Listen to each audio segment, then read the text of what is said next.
1 घंटा लगेगा, 2 घंटे लगेंगे, जाऊंगा।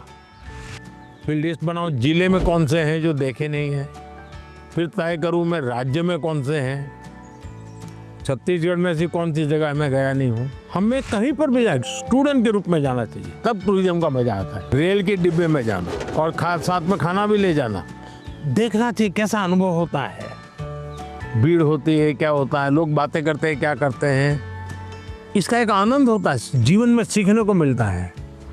भारत इतनी विविधताओं से भरा हुआ है, एक जिंदगी भी कम पड़ जाए देखने के लिए। सर मेरा प्रश्न आपसे यह है, பரீட்சா பே சர்ச்சா நிகழ்ச்சியின் 2வது பாகம் வெளியிடப்பட்டிருக்கிற நிலையில் கூடுதல் விவரங்களை செய்தியாளர் நிரஞ்சன் வழங்க கேட்கலாம். நிரஞ்சன் வணக்கம்.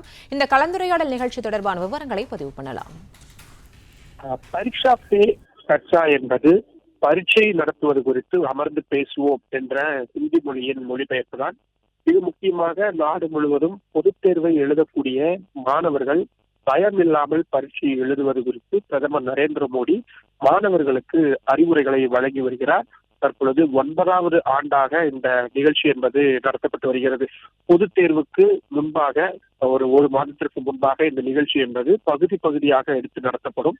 கடந்த வாரம் முதல் பாகம் என்பது வெளியாகி இருந்தது. பிரதமர் தனது வீட்டிற்கே மாணவர்களை அழைத்து வந்து அவர்களுக்கு நிறைய அறிவுரைகளை வழங்கி இருக்கிறார்.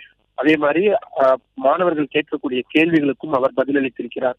தற்பொழுது 2வது பாகத்தில் மிக முக்கியமாக நாட்டின் எதிர்காலம், ஸ்டார்ட் அப்புகளை எவ்வாறு தொடங்குவது, அது மட்டும் இல்லாமல் அறிவியல் முன்னேற்றத்தை எப்படி முறையாக பயன்படுத்துவது போன்ற பல்வேறு தலைப்புகளில் பிரதமர் நரேந்திர மோடி அறிவுரை வழங்கி இருக்கிறார். குறிப்பாக டெக்னாலஜி என்பதை நாம் சரியாக பயன்படுத்த வேண்டும். டெக்னாலஜிக்கு நாம் எந்த வகையிலும் அடிமையாகிவிடக்கூடாது. தொழில்நுட்பத்தை நாம் முறையாக பயன்படுத்த வேண்டுமே தவிர அதற்கு முழுமையாக அடிமையாகிவிடக் கூடாது என்ற ஒரு விஷயத்தை அவர் வலியுறுத்தி இருக்கிறார். அதே போல ஆன்லைன் கேம்கள் போன்றவற்றை விளையாடும் பொழுது அதை பொழுதுபோக்காகவும் சற்று நம்மை ஆசுவாசப்படுத்திக் கொள்வதற்கான ஒரு கருவியாக மட்டும்தான் வைத்திருக்க வேண்டுமே தவிர அதிலேயே நமது முழு சக்தியையும் பயன்படுத்திவிடக் கூடாது. அது மட்டுமில்லாமல் அறிவியல் சார்ந்த தேர்வுகளை எழுதும் பொழுது அதில் பிராக்டிக்கல் அறிவை, அதாவது செய்முறை அறிவை நாம் முறையாக பயன்படுத்தி அதை விடைத்தாள்களில் எழுத வேண்டும் போன்று பல்வேறு முக்கியமான விஷயங்களையும் பயமில்லாமல் தேர்வை எதிர்கொள்வது எப்படி என்பது குறித்தும் மாணவர்களிடம் கலந்துரையாடி வருகிறார். அந்த கலந்துரையாடல் நிகழ்ச்சி என்பது நாடு முழுவதும் ஒளிபரப்பப்பட்டு வருகிறது. இதற்கான பிரத்யேகமான நிகழ்ச்சி தயாரிப்புகள் என்பது தயாரிக்கப்பட்டு அவை ஒளிபரப்பப்பட்டு வருவதை பார்க்க முடிகின்றது.